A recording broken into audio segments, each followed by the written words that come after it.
السلام عليكم متابعيني يا حلوين. النهارده انا خرجت عشان الجو حر، وقلت ايه وانا خارجه اوريكم جزء من ايه، من بلد بورسعيد.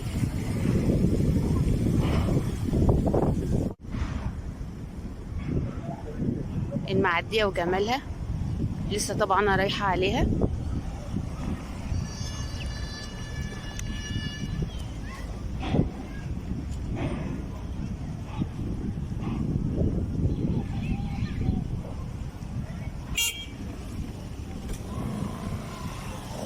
بصوا بصوا بصوا النافوره دي بقى عند المعديه. الدنيا حر بقى، وبنطلع نقعد كده شويه، نقعد على الكراسي اللي عند المعديه. في فسحه بتعبر فؤاد. بصوا الجمال.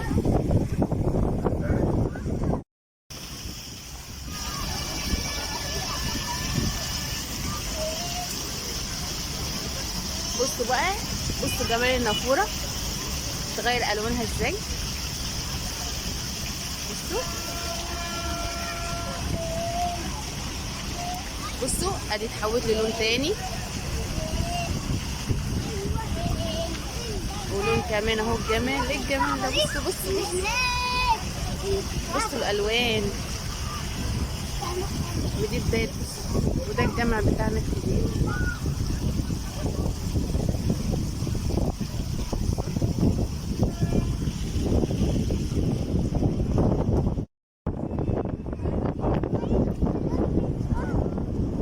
انا لو قلت من هنا السنه الجايه مش هقول لكم على جمال بلد.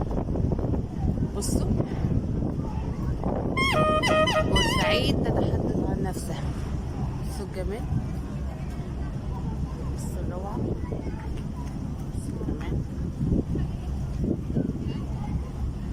ده جزء بسيط من يعني جنب المعديه، بنقعد شويه هوا ناخده. بصوا الجمال. حبيت اوريكم جزء. يلا، سلام عليكم.